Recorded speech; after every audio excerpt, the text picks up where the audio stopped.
There we go. Oh, it was a Tucker Carlson clip. What is going on? I'm not secretly a racist. I want to fuck the green M&M. What is going on? You have no idea how badly I want to keep that in the show. Just a soundbite of Endo wanting to fuck the green M&M. Listen. She got a chocolate culture center. war General Endo.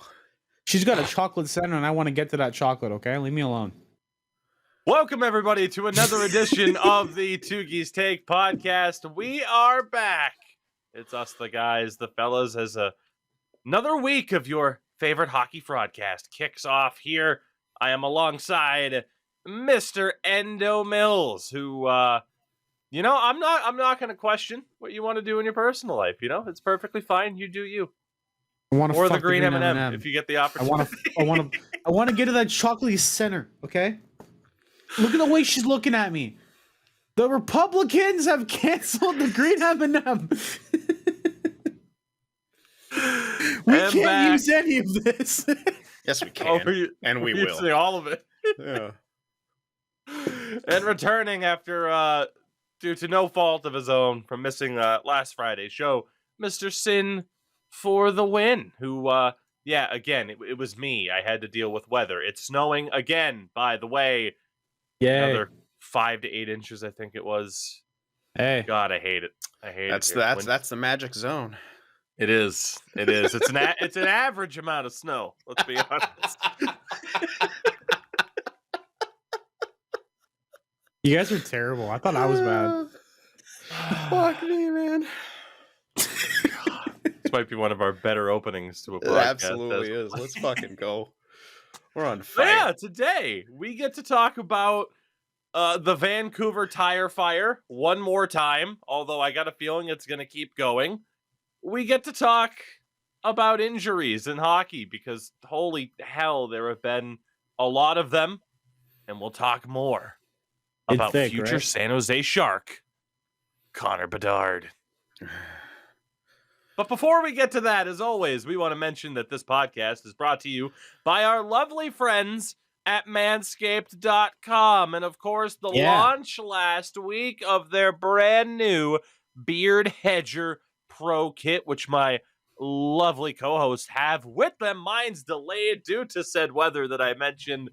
But for those of you on the video portion, you will get your lovely display of these fine products that you can get now at Manscaped.com. And of course, as always, you can use code Tougie. That's TOUGIE at checkout for 20% off your order and free shipping at Manscaped.com. It's time to tame your mane. And no one likes a weird beard. Right, Sin? No one likes a weird beard. You gotta have that on point. Yeah, even when it's long, you gotta make sure it's shaped, and that's why this comb that comes with it's fucking perfect. I've been fucking with it all day. It's like I shape it perfectly, get the little triangle shape going on.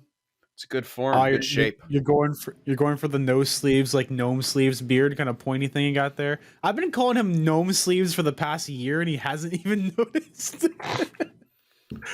I was gonna call it the Flexo from Futurama. That was too. Futurama fans. Oh my god, Flexo! It's the evil version of Bender, who instead of bending flexes things, and he just has the little triangle beard to differentiate him from Bender.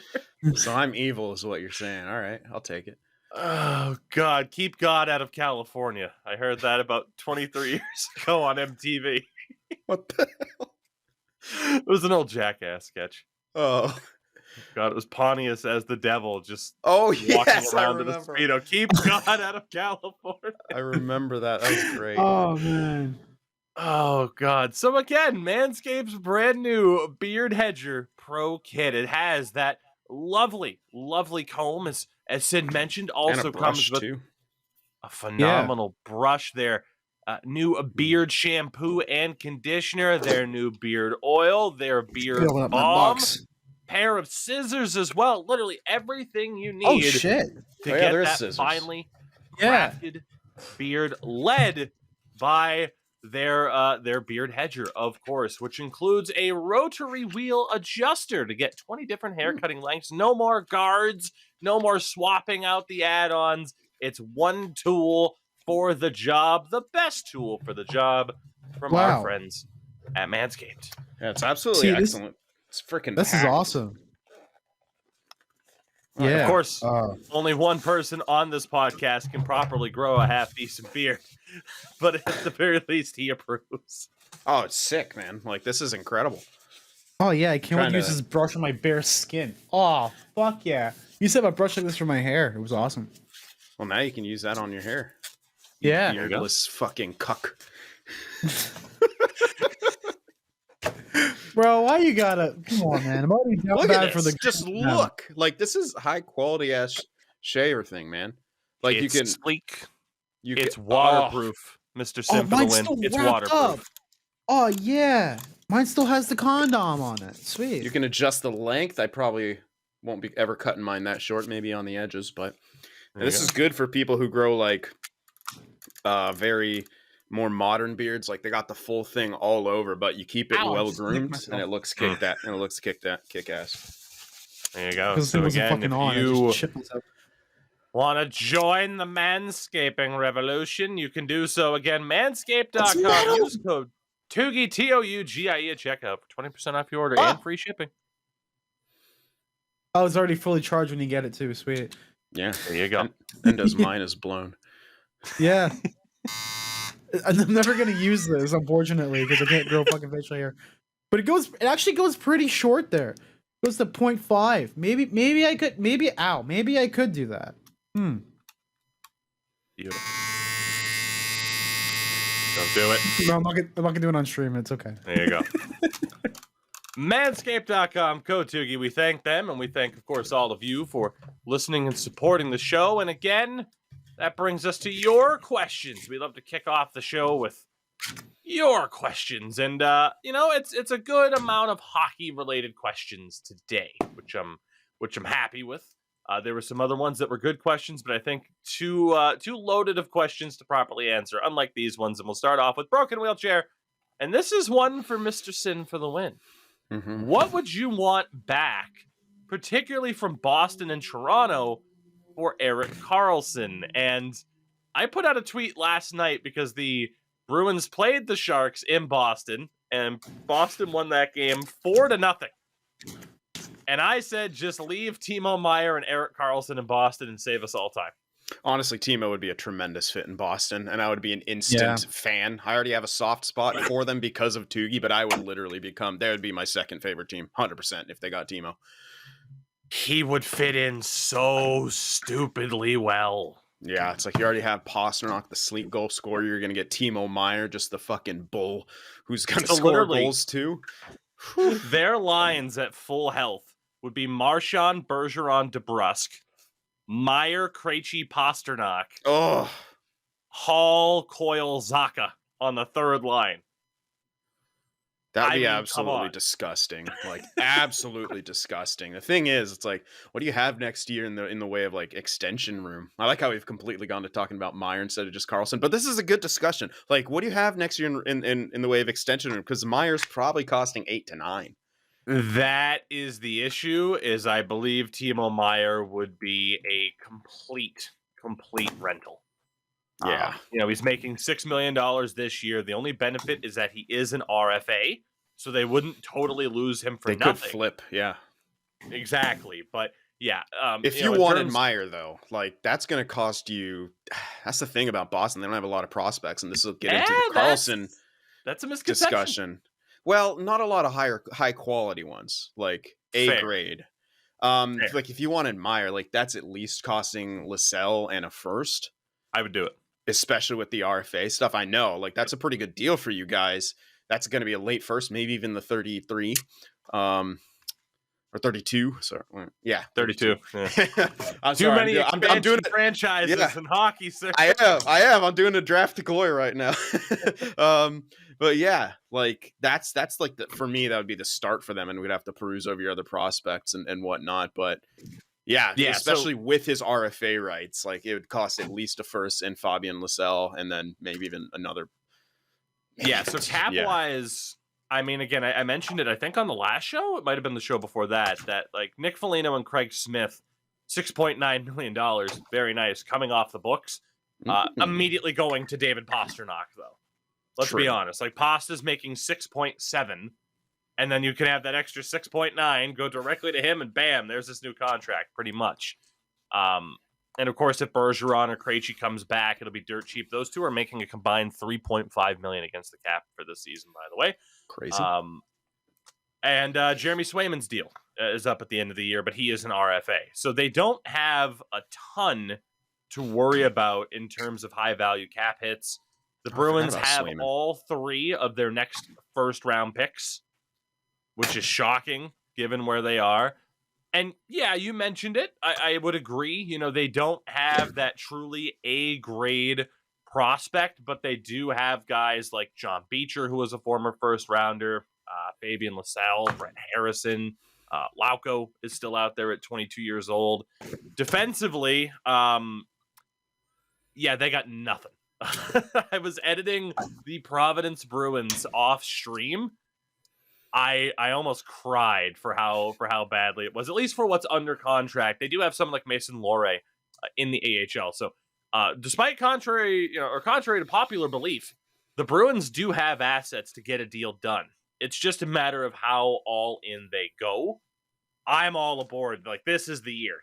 No pussyfooting around and like, oh, but we also got to think about, no, you don't have to think about tomorrow. As they say, tomorrow's not guaranteed. Win a Stanley Cup and deal with the consequences. That's why, and again, I know this was more of a Sin Shark-centric question, but it involves the Bruins, obviously. That's why, if you guys remember when the Bruins lost to Chicago in 2013, in the aftermath of that, they had to deal with the consequences pretty much immediately in terms of the rosters and what would happen next. The season after that, they also won the President's Trophy and unfortunately didn't go very far, losing to the Habs in the second round. But then 2014-15, you have to deal with the consequences of being a really good team. You know, they missed the playoffs. They finished 9th in the Eastern Conference for the 2014-15 season. The year after that, they finished 9th in the Eastern Conference again. Got David Pastrnak in the draft. And then finally returned to the playoffs, and that's when Erik Karlsson kicked the shit out of them in the first round. So I'm more than okay with the idea of a team just going for it. So, Sin, to your point, you'd be like Fabian LaSalle, first round pick, maybe a bit more. Swayman. Yep, do it. What about Swayman? Would you part ways with him in that deal? Yeah, I was gonna say, like, you know what? I might take for Meyer a first and Swayman. That's what scares me. That's what scares me. Yeah. Is people wanting Jeremy Swayman because I mean, like Allmark's under contract for 2 more years at $5 million. By the way, almost broke the record for goalie fastest to 25 wins in a season. He missed it by 1 game from Bruins legend Tiny Thompson, who did it almost 100 years ago for that last Bruins team that was the one to match the pace of the modern Bruins. Yeah, so that's something that you have to consider. And we'll move on to the actual point of the question, which was Karlsson. Although Meyer's very, very interesting. We may have to circle back on that at some point, even if it's just a conversation between you and I, because holy shit, that is an interesting deal really for both sides. Sharks are going to need a goaltender. They've struck out so hard. We have younger guys, but there's never a guarantee. If you could lock in that number 1, then those younger guys can either become solid 1Bs or back, trade assets, etc. So, maybe not Meyer's good enough, but if an Erik Karlsson with at least some retention, it's going to be tougher given the cap for the Bruins. Mm-hmm. But I mean, there's a whole 3 firsts being thrown around. Boston would be the only team that I think you could say 3 firsts and it not be egregious, like a lot of people are saying, simply because Boston is fucking stacked. They are going to likely at least be its top 4 team, I would think. They could have Bergeron and Krejci retire as Cup champions at the end of the year and still not be in a god-awful spot. Like, that would be a huge hit to the team, but I don't think that automatically relegates them down to lottery fodder. Yeah, so I don't think Carlson's a good fit for Boston I don't either. because McAvoy's on the right side, Yeah, right? McAvoy and Carlo. Yeah. Honestly, I'm going to turn this into a larger discussion of just Sharks trades with Boston and Toronto. We'll do more Carlson for Toronto because that's more their type of guy. Hurdle. I know he's signed, but it's locked in if you wanted him. Would you want a Tomas Hurdle long term? Is that even something GM24 would want? 8.13 until, oh my God, how long is his contract? He's a 1B type center. It's first year of an 8-year deal. Avoid a retool. Go all in. You have your minute to win it. Just fucking go for it, dude. Because if Bergeron or Krejci retire and you do win the cup, remember, who's if you don't use your first as a GM at the trade deadline, you're a pussy. Literally everybody. Yeah, that's basically. You're not wrong. Yeah, if you don't use your first round pick, it shows that you're not buying in, you're not capable, or it shows that you don't trust your squad. That always irked me for some reason. People who they're like, oh, you have to use your first. Like, bro, but like, what if you have a really strong draft like this year, and you get bounced out of the fucking first round again? This is more a Leaf scenario because your attention is split. It shouldn't be like that. You shouldn't be. I mean, yes, you want to build for the future, but also sometimes you just got to go all in. It depends on where your team is, right? Yeah. And we've kind of talked about that. Man, this conversation just keeps branching, and that's okay. We'll get back to everything. We've talked about that in the past. If you are the Boston Bruins on pace to be the best, literally they are on pace to be one of the, if not like the best team of all time. They could, as they're on pace to do, break the win record. They have played 46 games. They have won 37 of them.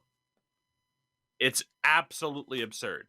If you are a team like Boston, and I'm looking at the current standings, if you're a team like Carolina, especially as we'll talk about a major injury for them, you're pretty much all in.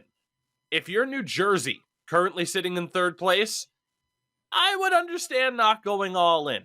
New Jersey, I think people expected them to be good. Third place in the NHL on January 23rd, I don't think anyone expected that. If you're Toronto, you kind of got to be all in. But yeah, if you're some of these teams like New Jersey or even Winnipeg, Seattle, currently in 9th, do you want to go all in this year? No. If there's a deal that makes sense to, deal some future first or whatever, you do that. But they're not quite in that top category of a Boston or a Carolina. Well, Carolina, it's more so like, Jesus, can we finally get back to a cup final? They've been close. For Boston, this is probably the last hurrah here. So different levels to that, certainly. Yeah. So the hurdle question. I just don't see how the Bruins would work at cap-wise. I think I wouldn't do it just outright because I feel like it would require them to flip a Charlie Coyle making $5.25 million. Maybe Charlie Coyle's return to San Jose after all this time.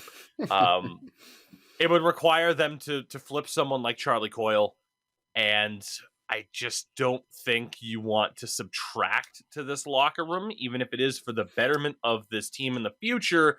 Subtracting from a team right now is a dangerous thing to do when you're more looking for additions. And Meyer, you're okay because it's only this year. Hurdle, you got 7 extra years to think about. Don't get me wrong. I'd love to have Hurdle on this team.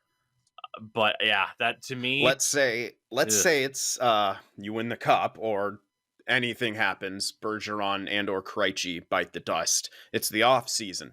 Do you trade for next year's first and the rights to Jeremy Swayman for Tomas Hurdle? See, the first round pick, I don't give a shit about. Because it's like, the first round pick, that could be anything. Like, it's the mystery box. But Jeremy Swayman could even be a boat. Jeremy Swayman, though, maybe it's because he went to UMaine And so it's like that kind of like connection. Oh, sweetie went from UMaine, now he's with the Bruins. Yeah, but Ullmark's doing so good. Where's Swayman? Where's he come into the picture as an RFA? I mean, to me, if you're the Bruins, because Ullmark's 29 right now, 2 years left on his deal. To me, now Swayman is still on his ELC, by the way. So sign him after this year to a 2-year bridge deal. And then if he proves to be the guy, you let Ullmark walk and you give Swayman that starting role. Like their goaltending situation is so perfect that I'm afraid to mess with it. Yeah, that makes sense. But that's the question, right? Like cash in. If I could guarantee a cup, I'd trade Jeremy Swayman, even though I have his jersey hanging up behind me right now. But that's just such a that's a risk for me. Like trading Jeremy Swayman as opposed to a first-round pick, that's just almost a bridge too far. Yeah, the Meyer deal is much more interesting because again, you have the rights. But let's say you made that trade go through for like a first, Lascelles, and maybe another pick, a second or something like that for Meyer, and then you have his rights. You can still trade those. Yeah, exactly. You can still trade those rights and say you know, in that next year you decide to pick up Hurdle in that. Like anyway, there's a lot that can be done between the Sharks and Boston that I think is very, very interesting, and a lot that Boston needs that the Sharks have, i.e. a physical scoring winger and a pretty damn good center who's probably a 1B at minimum. Oh yeah, and, I agree. And will be for the next 5 years. Like he's a first line center. Like I said, I love the idea of Hurdle. It's just, as you know, knowing how important a goalie can be. Like I don't know. I see that goaltending situation for the Bruins right now, and I'm just like, for sure. God, number one center for number one goalie is tough. I guess we can move on to the second team here, and this one is, I think, the what? No, sorry. Like 15 minutes into the question. I know. All right, Toronto. Well, yeah, this is going to be because Karlsson is a Toronto type player, 100%. As for return, you're going to pick them fucking dry because they have plenty, and if they really want Karlsson, it's going to take plenty. For me, it starts with Sandin and a first. Yeah, that's fair. I mean, that's fair. You know, the thing about the Leafs here, and obviously Endo, I mean, it's your team. The floor will very much be yours. I already view the Leafs, though, as having their own Erik Karlsson in the form of Morgan Rielly with a really good offensive defenseman whose defense kind of struggles a bit. I mean, Bruins Twitter, Bruins Reddit, they were dunking on the notion of Erik Karlsson being a Norris winner because Charlie McAvoy absolutely walked him last night. That's true. But yeah, so Endo, I mean, Erik Karlsson as a Leaf, how does that sound knowing, I mean, first and foremost, the cap implications? Yeah, so I don't think I'd want him on the team. Not because like just the way the team is. The Leafs' defensive struggles have always been in terms of having offensive production. And now we don't have anyone who can stay at home. I don't think adding a piece like Erik Karlsson, sure, it'd be great. It'd be great to flip him over to someone else, but it doesn't solve any of the issues that we have. Because we have Sandin, Lundgren, who can do that offensive pressure. Fucking Connor Timmins, of all people, is getting offensive production. We have very limited stay-at-home people. We have Giordano, but he's 39 years old. Jordy Ben, he's 35. We need someone like who's actually going to be stay at home and be able to hold out and help out the fort with the goaltenders themselves. Because like Murray and Samsonov are doing all right, but I don't know if I'd want to have another offensive producing guy out there. Can I interest you in a slightly used Mark-Edouard Vlasic? Get the pickle man out of here. No, he'll stay at home. We'll give you Vlasic and Reimer, and you give us one of Samsonov or Murray. Goalies. We have like 3 technically NHL caliber goalies in our system. Granted. But Reimer Redemption Tour. Oh have you considered the Reimer Redemption Tour? Oh my god. I could just imagine that happening. And people are like, who the fuck's our goalie? Because you got Murray on 2 years. Samsonov is proving himself right now with the 1-year deal.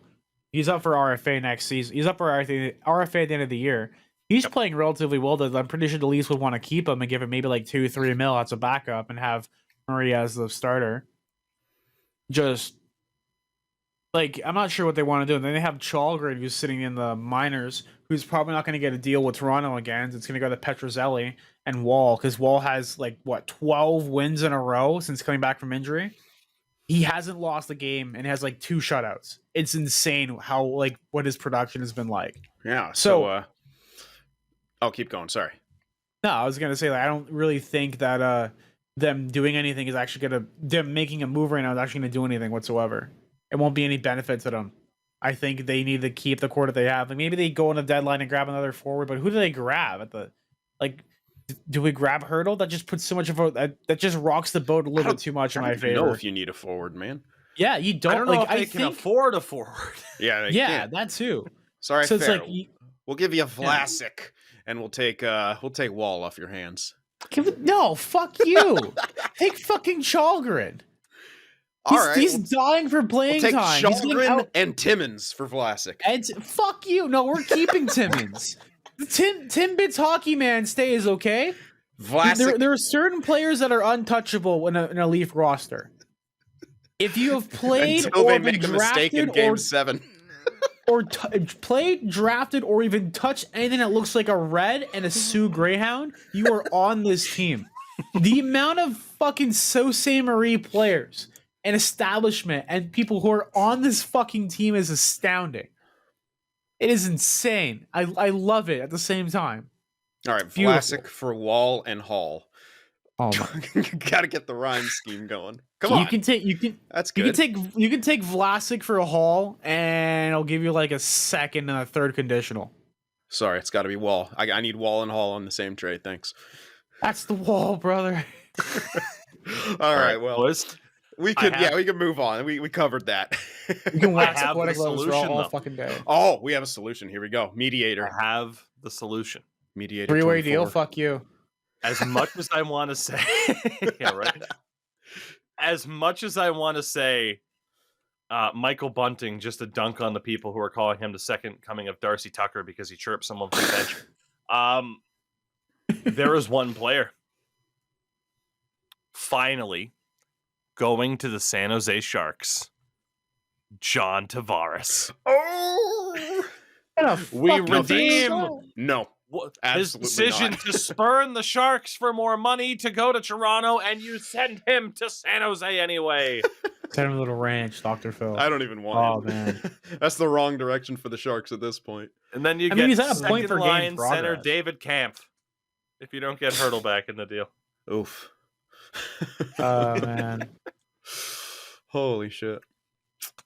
So, in conclusion, the Leafs, and Sin, let me know if you disagree with this. The Leafs, there's really not much that could be done there. Like it would be a very technical trade for really a Hurdle, let alone an Erik Karlsson. And what I mean by that is the cap implications would be so ridiculous.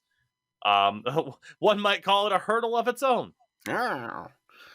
For the Bruins, Timo, bring him in. I would be cheering for them all the way to the Cup Finals if you got Timo, man. Straight up. Like, I would watch every fucking game of the Bruins. I would love Hurdle for the future, but like I said, cap-wise, it doesn't work out for this season. But yeah. We'll talk about that in the offseason again. Yeah, we will. We will, because the Bruins might be shopping for a number 1, number 2 center. And honestly, if we are able to move Hurdle, you fucking keep Meyer. Yeah. Like, no, that you don't. Yeah, you fucking keep Meyer. Eklund will eventually play center. I was looking at Timo Meyer statistically, and I'm like, okay, I know he's good. I like what he brings, almost a point per game. He's sick. I looked at him analytically. It might have to be a first Lysell and Swayman. Holy shit. No, I was gonna say it shouldn't be bad. I was like, he's better than I thought he was. Too. Oh, he I already drives thought he was good, and I play. already wanted him. Yeah. Jesus. What is it? What is his? I don't know. What are you looking at? The J Fresh or? Yeah, the J Fresh side of What's things. his percentage? Oh God, let me bring it back up really quickly because I did close the tab. But God, just Timo Meyer. And again, people will put stock into whatever they want. Did you send it somewhere, or are you just reading it off? I got it. Okay. His projected WAR percentage as a first liner is 96% out of 100. Yes. He is a legitimate, bona fide number one winger in the NHL at 25 years old. A man can dream. A man can dream. My man. Question number 2. Oh my god. From Young Burrito, do you think if Tampa Bay Lightning head coach John Cooper was on a Canadian team and they lost the way that the Lightning did to the Blue Jackets in 2019, would he have been fired? Yes, 100%. Oh fuck yeah. Yeah. Oh my god. Canadian teams sports are teams. the worst. Oh my god. You do anything that could be seen as you mess up here, oopsie daisy, you're the number one team setting a fucking franchise record and you get your ass kicked in the dick. You're gone. You're fucking out. See ya. Goodbye. Do not pass go. Do not collect. Although $100. Toronto may not have the way they've really, pushed Keefe again and again after historical last seasons from Toronto. They may be the only one who wouldn't, but I think everyone else would, especially Vancouver. I'm sitting here trying to think if there's any team, and like maybe Winnipeg, just because they don't seem to like change, given that Kevin Cheveldayoff's been the GM there for the entirety of their time back in Winnipeg. Like, that's the only team where I'm like, yeah, maybe they could hold. Every other team feels like they'd be overly reactionary. Probably. Maybe not Calgary, because they'd be afraid to fire their head coach, but then again, we're talking about if it was John Cooper and not Daryl Sutter, who you'd be afraid would bring the pitchfork down from the farm and threaten you. Yeah, I agree. A Canadian team probably would have overreacted as Yeah, I'd say Winnipeg and Toronto, the only team who had a chance to not fire him. Every other team would just axe. Yeah. Our final question from one Scroopy Noopers. If you got to pick your all-time favorite shootout players, who would be your top 4? Now, that is obviously a very loaded question, but it did lead me towards doing a little bit of research, as they call it, regards... I have 3 right now, but... to who the top shootout players were in case you guys didn't have a go-to answer. But since Sin has his answer, are you basing it off of like effectiveness or the creativity aspect? I'm intrigued. Bit of everything. Pavel Datsyuk. Yep. TJ Oshie. Mm-hmm. Why'd I just forget the other one I had? That's a good question. What? Why did you? Why did you? Holy shit, how'd I just forget? That's what I figured you'd say. Sam Gagner. Oh, sorry. Jussi Jokinen. There you go. Yeah. Yes. Yep. And one more. 4. That's a weird... It's a weird number because you normally don't get... I think 3 is a better number. And honestly, you had a pretty good pick because in terms of career shootout goals, Oshie is 4th, tied with Joe Pavelski with 47. Yeah, I was going to say Joe at some point, but... Datsyuk is 11th. He had 40 shootout goals, and Jussi Jokinen had 37. But he was dirty for a very short amount of time. Like, yes. Dirty, yeah. If I get 4, fucking Pavs is my next one. He'd always do that fucking little stop. Endo, anybody come to mind for you aside from who's Sin named off there, or you tend to agree? What was it? Fucking Sam Gagner with the spin as he picked it out from the shot. It was Edmonton against Detroit, and he just comes in and he just does a fucking full pirouette as he's going down the line. Just takes a wrist shot. I think it's like a wrist shot or a slap shot going through, just for the flashiness and the dumbness of it. So Connor that's McDavid, illegal obviously. now, Yeah, well, it guess might what? be illegal now. Suck my ass. Connor McDavid, because Connor McDavid. Connor McDavid. Connor McDavid. Fucking amazing. And I'm trying to think of who the other I had in my head. Datsuk's obviously a no fucking brainer. Owen Nolan You want him for to the point. Yeah, for the point. That wasn't on a Boom. shootout though. That was just in the All-Star game. Yeah, still the Yeah, that's confidence. still. Oh god, yeah. Owen Nolan was confidence. So, by the way, any guesses? Oh, Claude Giroux, because of the first game that ever won to NHL How many game. is that? 5? Who's to say? Might be able to ice a full 5v5. I'm trying. Do either of you know who leads the NHL all-time in shootout goals since 05-06? All time since 05-06. Bobby, Yep. Is it playing? No. Is a player currently playing? Currently active with 52 shootout goals, the only player to break the 50-goal mark. Huh. It's a bit of a surprising one for me, at least. Chicago. Patrick Kane? No, he is second. Jonathan 49. Taves? Jonathan Taves Wow. with 52. How did we not say Patrick Kane either way? Patrick Kane is tied for second with 49 with Franz Nielsen. What? A sleeper pick. Not the Franz Nielsen, but yeah, the top 10 all-time for shootout goals, those three, Oshie, Pavelski, Radim Verbata, sneakily in sixth. Zach Parise, Anze Kopitar, Sidney Crosby, and Mikko Koivu are the top 10 in shootout goals. In terms of percentage, and I sorted it by a minimum of 12 shots in a shootout, so, it's not like, oh, this guy was 2 for 2, so he's 100%. But yeah, for a minimum of 12 shots in the shootout, the all-time highest percentage right now is Trevor Zegras, who has taken 16 shots in a shootout and scored on 11 of them for 68.8%. Pretty sick. And there's only one other player above 60%, and that is Artemi Panarin. 23 goals on 36 shots in the shootout for 63.9%. Jesus. Holy hell.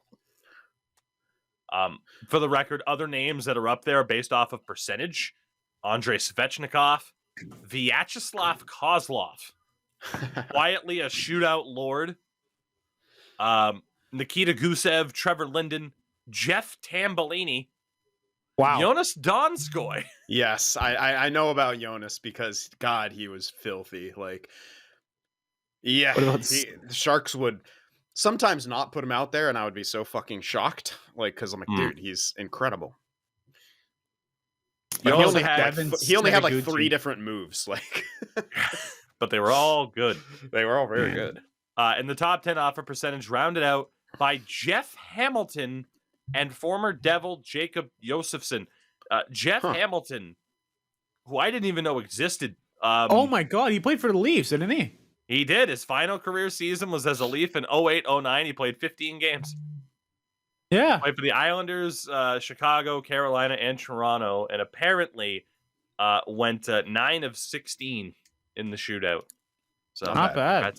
Congrats to Jeff Hamilton. But yeah, there you go. Some random shootout facts before the NHL hopefully abolishes it sometime in the near future. Yeah, I remember after it was implemented, for a few years there, people were like getting guys on their team to just be a shootout specialist. Like, they were decent players, but like they kicked ass in the shootout. And like for a while, like half the teams out there had a guy like that. Mm-hmm. Oh, and it made sense too, right? At least in the early stages. And then eventually you're just like, fuck it, whatever. We'll throw whoever out there. Fuck the shootout. Let's win 5-on-5 instead. There you go. So, and of course now it's changed. Like, oh, let's just get super fast players for 3-on-3, or you just run your best. So it all works out. With that, we got to go on to our main topics of the day. Let's rip this Band-Aid off. Woo! The Vancouver Canucks have officially fired Bruce Boudreau after 13 months at the helm, between, of course, 2022 and 2023, as I was going to say. His hiring nearly saved their season last year, yet as we talked about, they very nearly didn't bring him back after the change in GM in the offseason. There was a lot of talk over their handling of this and their treatment that has, and the treatment of Bruce Boudreau that has only caught more flack in the aftermath of a press conference with team president Jim Rutherford, GM Patrick Alvan, and new head coach Rick Tocchet, who we'll talk about in a minute. At this press conference, the same day Boudreau was fired, Jim Rutherford said this: "It was the speculation that drove this decision. It wasn't us."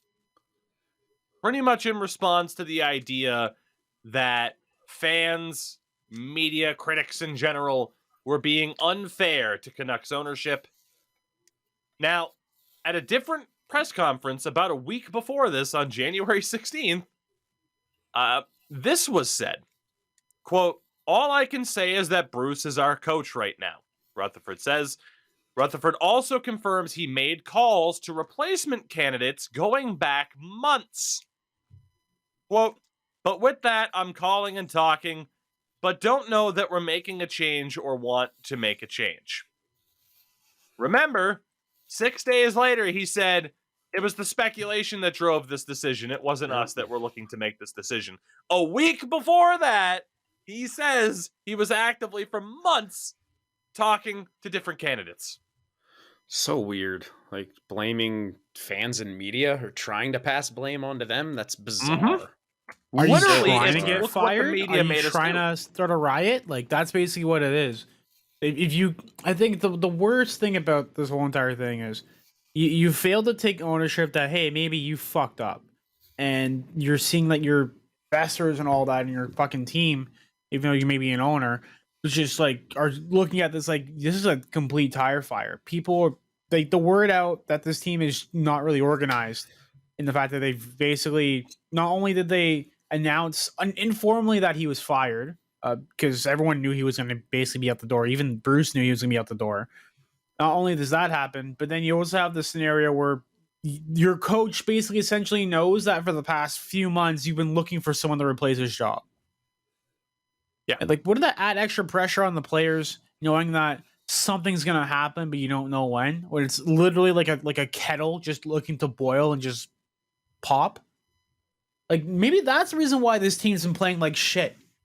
Because there's been so much internal strife and turmoil. I mean, now we know why fucking Bo Horvat basically wants out. Now we know why all these players are basically not performing the way they want to, and some people aren't being, properly held accountable. It's bullshit that all these players have to be affected by one stupid bald-headed motherfucker's inactions as an owner, or too much action as an owner. Christ. If a week out, media sources are reporting that you've made the decision to fire your coach, then how could it possibly be the media's fault that you then elected to keep that coach around, essentially forcing him to go out and act like, everything's good? And, Bruce was leaning into it in his responses. There was the night that one of the nights he left, where he said to reporters, "See you tomorrow, I hope." Like, the idea that you're forcing him to go out there, that is very much, rightfully so, viewed as disrespect by fans and media alike. And, Rutherford mentioned too, quote, "Bruce was under contract as to why the club didn't go out and get an interim coach," which doesn't make sense because, A, you don't typically hire an interim coach when you've already been talking to coaches to replace your current coach. And an interim would have been the best case scenario. If you're moving on from Bruce, fire him, put someone like Mike Yeo, who, LOL, but has experience behind an NHL bench, to be the interim for a couple of nights, and then you bring in your guy. Yeah. Just so poorly handled from top to bottom. Terrible. Rutherford also said this, quote, "I will apologize to Bruce for this." Keep the word apologize in mind. I will apologize to Bruce for this. In my interviews over the year, when I was asked a question, I was probably too direct and honest. So I'm going to zip it. I'm going to let Patrick and Rick talk about the team. Did you hear an apology in there? No, where's the You apology? lied. There's no fucking apology. Here's my what the apology fuck? to Bruce. I was too direct and honest. I hate that. It's like, what's the worst quality in yourself? Oh, I care too much. I work too hard. Like, it's that sort of That fucking shit you vibe. say. That shit you say when you're looking for your first job. Like, not when you're a fucking manager of a fucking sports organization that brings in you millions, if not just under $1 billion annually, technically. Like, this is ridiculous. It's preposterous. So, in terms of the whole Jim Rutherford deal, it's a tough situation because he is catching a lot of flack. Good. The pushback, most of the flack is a lot of people wondering if he failed upwards. The pushback is, well, look at the cups in Pittsburgh. The back-to-back cups, and sorry to bring it up, but, he was the GM of the team at the time, although during that tenure, there was a lot of talk over whether or not he should be fired, and then they figured it out, and that talk went away. At the same time, it could be the conversation of, are you just past your due date in terms of, or your expiration date even, in terms of, leading the way for an NHL team? Like, the guy is 73 years old. And yeah, you had cup success, but are you a bit too far past it at this point based off of how you're handling things right now with this team that you really haven't even been in charge of for all that long? Kind of the Lou Lamoriello thing where no one can take away your legacy, but not to disrespect recent GM of the Year award winner Lou Lamoriello, but there are certainly questions about his approach with the Islanders over the past couple of seasons. So all I know is that that certainly the ownership with the Aquilinis not instilling confidence for Canucks fans, and team president not instilling confidence in Canucks fans either. I will give credit to Canucks fans, though. Great fan reaction for Bruce at his final game. Boudreau mentioned there being essentially a line of players who came up to him in the locker room after his final game, what everyone knew was going to be his final game, and saying, thank you. The guy has spent 50 years in hockey. He debuted as an NHL player in the 1976-77 season. He's been coaching professionally for longer than Endo and I have been alive. When did he start? I think 92-93. Oh yeah. Yeah. Fine. Yeah, I know. It was nearly all three of us. It was close. Couple of years. And Bruce has also mentioned that he's not against coaching, still loves it, and might explore offers. And I hope he does. Which brings us to Rick Tocchet. As someone described it on Reddit, here comes the stepdad that nobody wanted. Oh, fuck.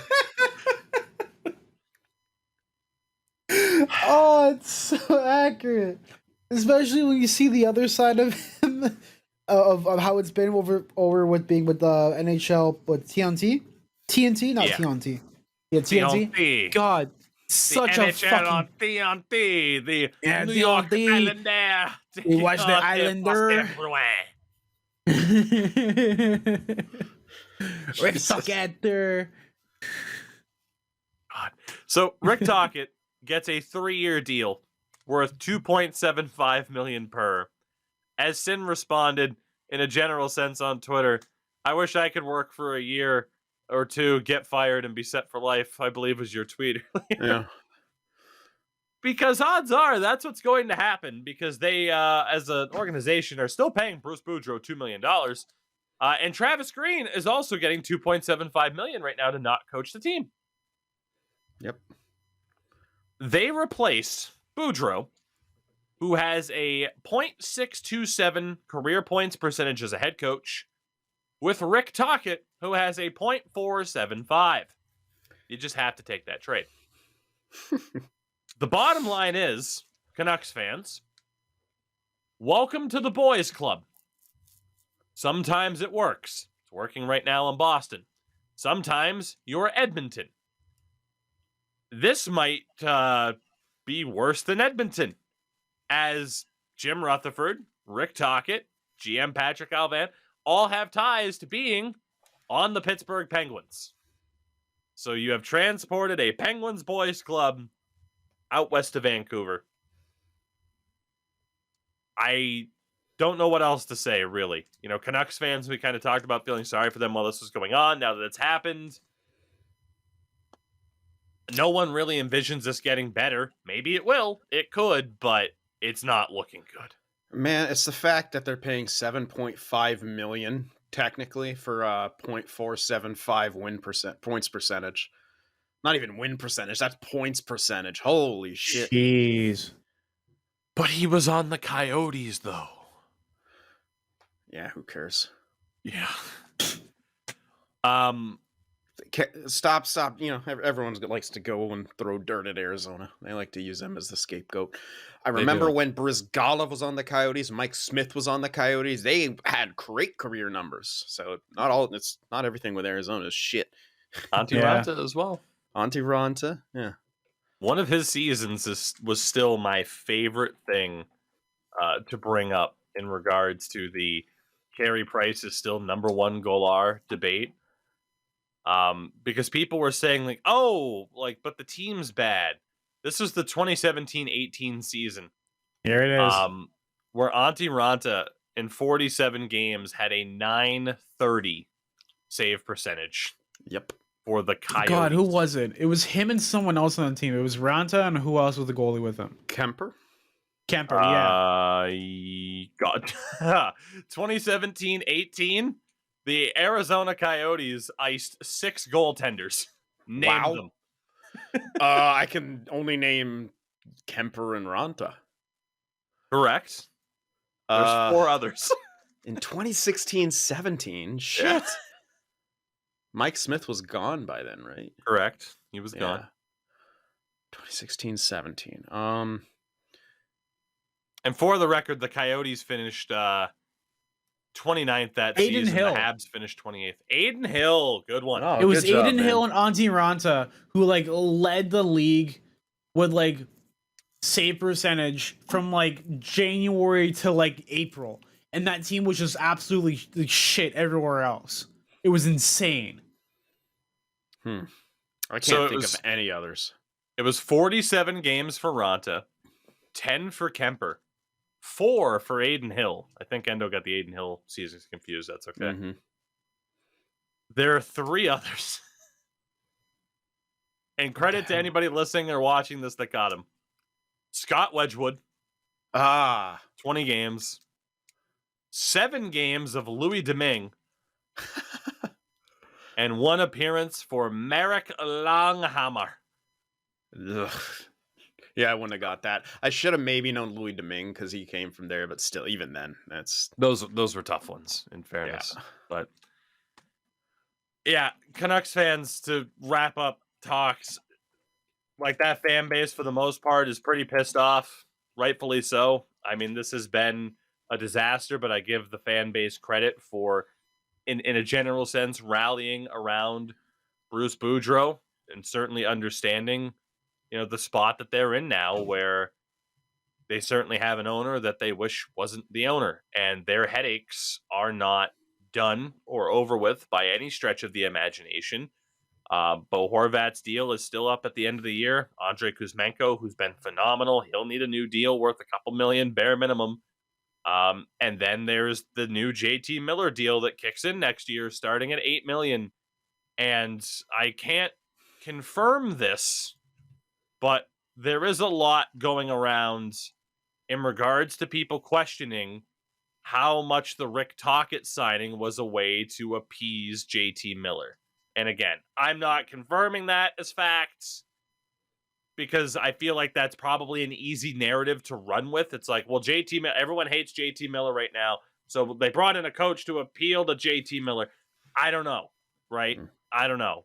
maybe it is true though, and maybe at the very least, even if that's not true, and the reason why I wanted to bring it up was that people can buy into that being authentic because of just the mess that organization is right now, and that's the problem. Even if there's no truth in that rumor whatsoever, it's the idea that it could be true, and people can buy it because it's the Canucks. That's the problem. So I don't know, Canucks fans. I am sorry. I don't know. Why would he like Tocchet? Hmm? Or did he just not like Boudreau? Like, how would that appease Miller? Does he not? I guess that like was Boudreau? the idea of like, what if he was someone who didn't get along with Bruce or something? Okay. Like I said, I've only seen it mentioned in passing, not like an official report. Because I was like, I don't know if he had any history with Tocchet. Like that's. I don't think so. Yeah. But so okay, it's just about he didn't like Bruce. Okay, gotcha. Potentially. So, Canucks fans, goddamn.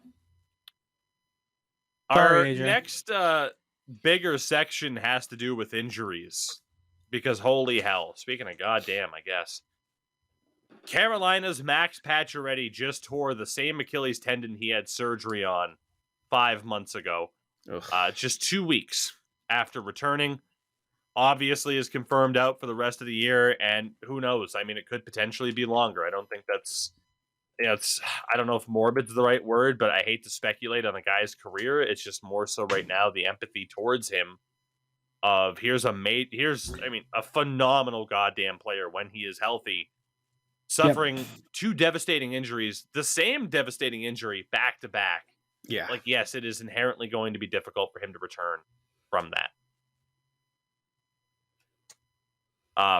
That said, I kind of mentioned Carolina in that vein of like, they might be someone to go for it. I mean, that does move Pacioretty's $7 million contract over to LTIR. So they will have that money to play with. And of course, his deal's up at the end of the year as well. So hoping for the best for one Max Pacioretty. Hoping for the best for Montreal. After losing Slavkovsky for the next 3 months, Cole Caulfield is now going to be out for the rest of the season after a shoulder surgery was decided on as the best option. He has apparently not been playing at 100% all season long, which is fucking hilarious. As again, he had 26 goals, 36 points in 46 games. Not bad, but definitely not an all-star. Sorry, Habs fans, but stop. And then Ottawa. Josh Norris re-injures his shoulder 3 games into his return from that shoulder injury. He will be out for the season. Yay! More injuries. Love this. It's fucking great. It's his injury that has a lot of people questioning whether or not players are being rushed back. Whether it be due to the rehab before surgery approach, which was always a thing, but has been made even more popular after Connor McDavid put off having surgery and elected to rehab, and holy hell, that worked out for him tremendously. It's also Connor McJesus. He's not human. Yeah. So the questions are players being rushed back? What's going on with the medical staff?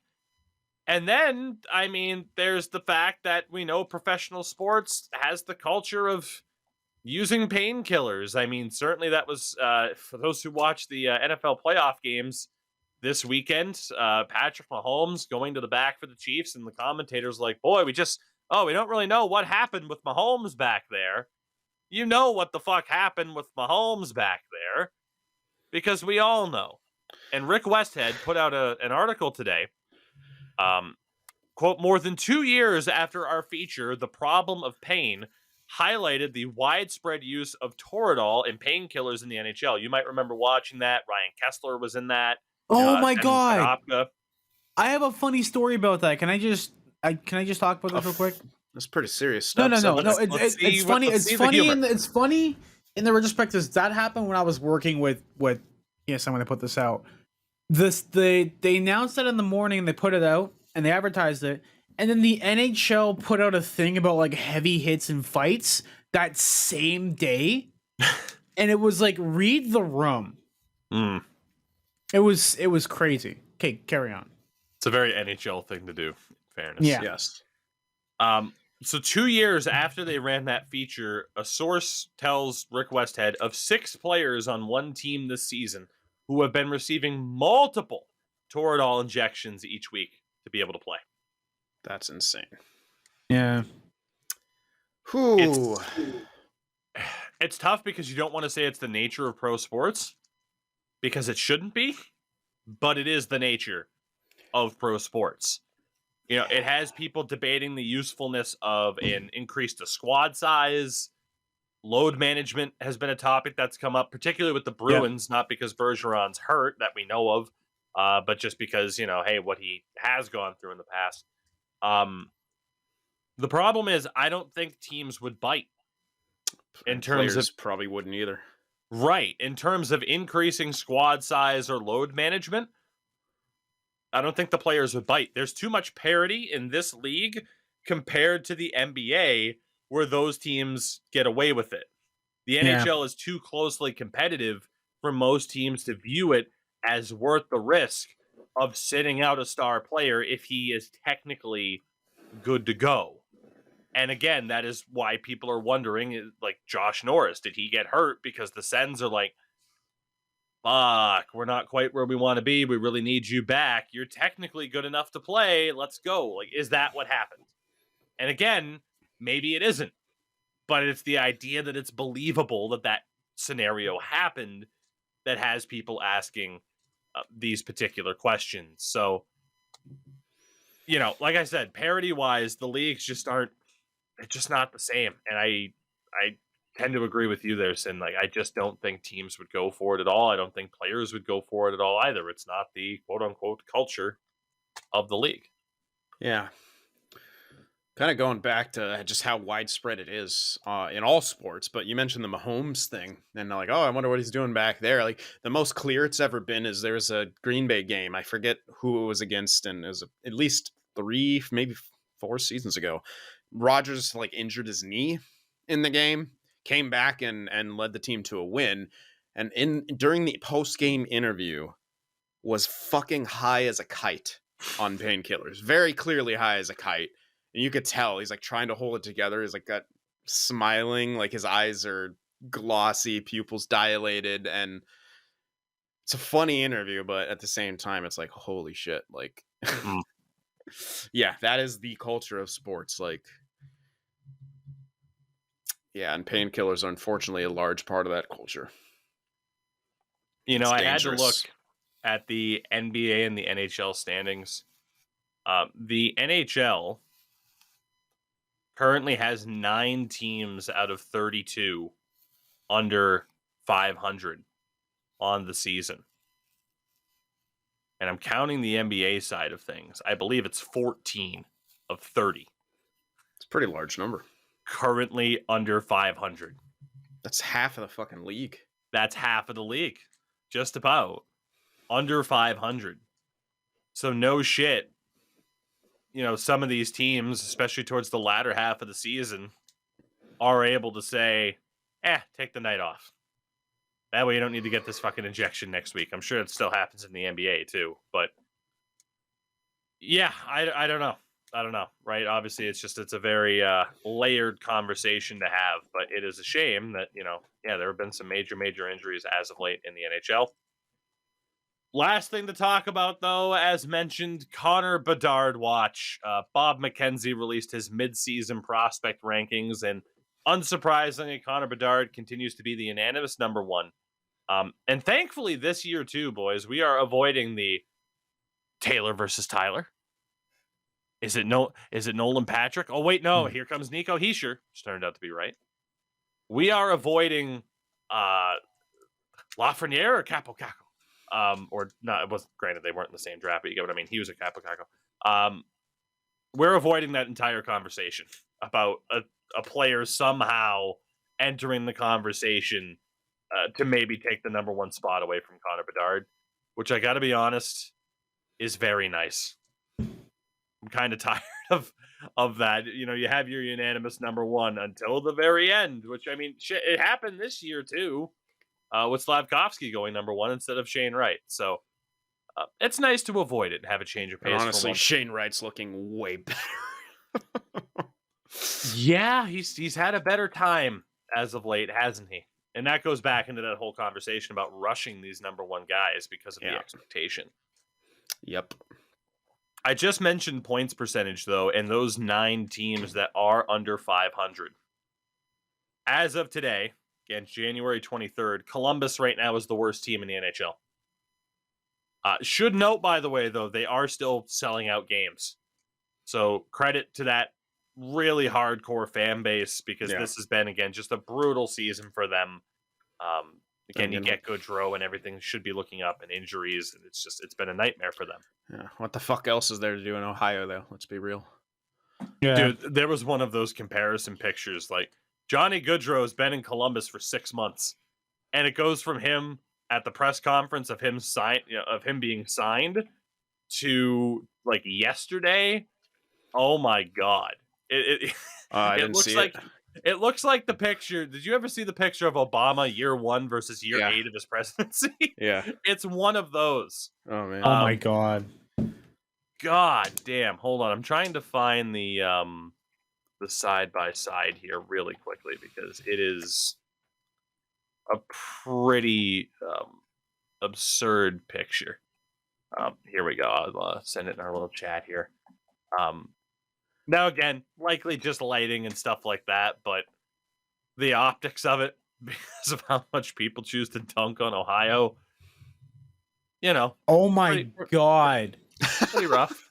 Oh my God. Yeah, no, that's 100. Someone might have even edited that like that. Yeah. Yeah. It is My funny. favorite, the reaction that happened to this is a clip underneath. Someone put my reaction to this, and it's Mike Tyson smiling and then getting really, really angry. So Columbus is in dead last, Anaheim 31st. Then you got Chicago, Arizona, San Jose, Vancouver, Montreal, Ottawa, and Philadelphia. Before this podcast, really, it wasn't all that long ago. It's like, well, maybe Ottawa will still kind of go for it. With Josh Norris being out now, yeah, they're going to be looking at like, well, the lottery would be nice. Vancouver, after firing Bruce Boudreau, if they weren't already, they are very much in full lottery mode. Montreal, without Cole Caulfield, they are in full lottery mode. As much as I talked about the parity in the NHL, this is going to be the tank of all tanks. Yeah. Just in terms of how many teams. Again, we talked about it. The Connor McDavid, Jack Eichel draft, it was like 2 or 3 teams who were really trying to blow it. We're talking almost about a double-digit amount of teams that are very much hoping to get as high a lottery odds as they possibly can. Yep. In terms of where Bedard can go, part of me hopes for Columbus because it is such a good fan base. It is. Anaheim, I mean, they're so stacked, or at least with young talent. Imagine Bedard, Zegras, McTavish as your I don't center. want God. to. They're in my It's division. Michigan's Tougie. all game. Michigan's all game. Fucking Dishigans, Bitchigans, Shawinigans, just fucking all the whole. All the Gans. Yeah, fucking. What's his name? Who's the bitch coach that everyone hates again? Tortorella, right? He's gonna have a fucking pissy fit when he has to go play fucking Anaheim. Swear to God. He already does. He's gonna call up all his fucking bruisers who are playing in Lee Valley right now. Sign fucking sign John Scott to a 1-day contract and just bring it back. Oh man. I had another choice I was gonna say there, but I'm refused to say that. Fair enough. Chicago. Sorry, don't want to see it. No, That fuck can you. suck a fat one. Arizona would be splendid. Oh, the salt. I've said it before. The smell of the air in the United States would change from the winds pushing the salt smell down from Canada.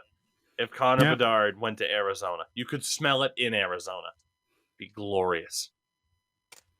San Jose. I'm rooting for you, Me too. You know it. We are trying to manifest this as best we can. Vancouver. Fuck off. No one wants to see you be successful after this. No one wants to see it. It's a shame. Yeah, I think your pick's gonna end up pulling a Lindros and not play for your fucking franchise in the mana trade. I would too.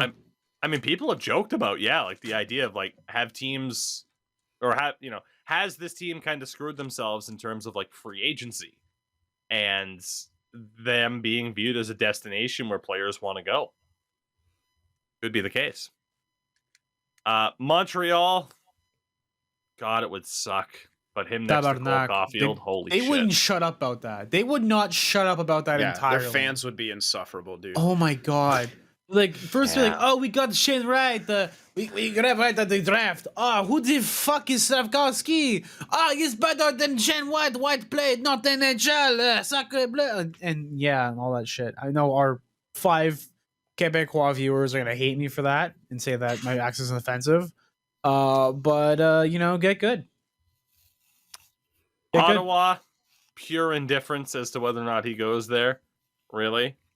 Not rooting for it, not against it. And then Philadelphia. No. Maybe another team that has torched some goodwill lately, huh? I do not want him to be coached by John fucking Tortorella. For a variety of reasons. Yes. All aboard the Connor Bedard to San Jose bandwagon. That's all I'm saying. I hope so. It'd be nice. I would love to manifest that into existence, and I hope it happens. But I'm also not going to get my hopes too high because it's a crapshoot at the end of the day. And the Sharks have a lot of work to do regardless. Man, oh man, would that be putting them on the right track? There you go. Bedard, Eklund, Jeremy Swayman, Bordelot. Yeah, Jeremy Swayman. But fucking Bedard, Eklund, Bordelot. Maybe keep Meyer if you're able to trade Carlson or Hurdle. Who's to say?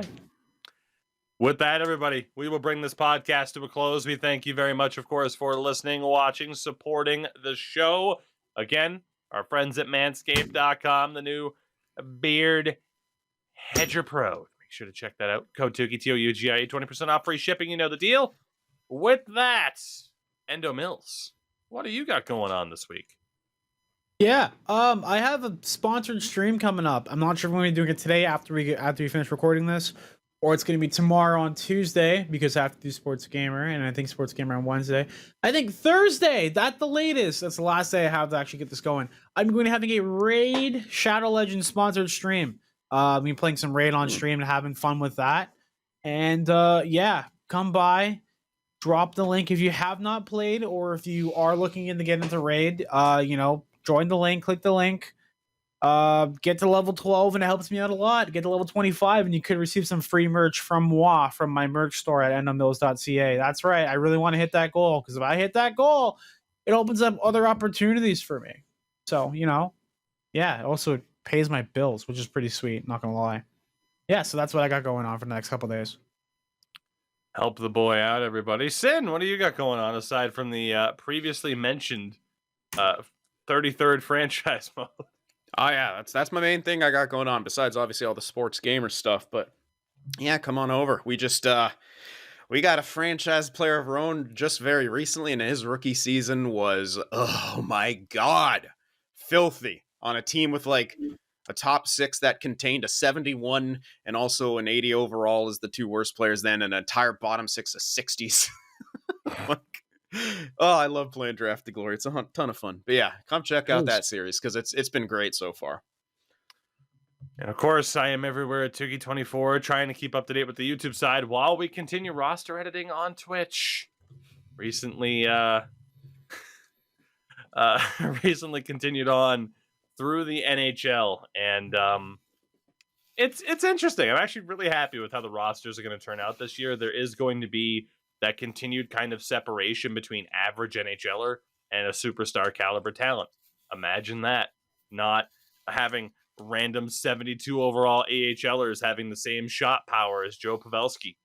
Imagine not having a random AHL level defenseman for some reason having 98 wrist shot accuracy. Oh, dude. I just had a 58 overall goaltender be backup for the Tampa Bay Lightning, play 24 games, and he had a .925 save percentage. Is that I'm Scott not Wedgwood fucking playing for the kidding. first time they won the cup? Jesus, It that's is basically Scott. insane. Like, I was like, what is the point of overalls? What's the point of ratings if goalies just do that? Like, They're to keep your pants up. That I can't fix. I wish I could, but I can't. With that, everyone, we'll see you later on this week for more EA NHL related depression. Thank you for listening. Thank you for watching. And goodbye.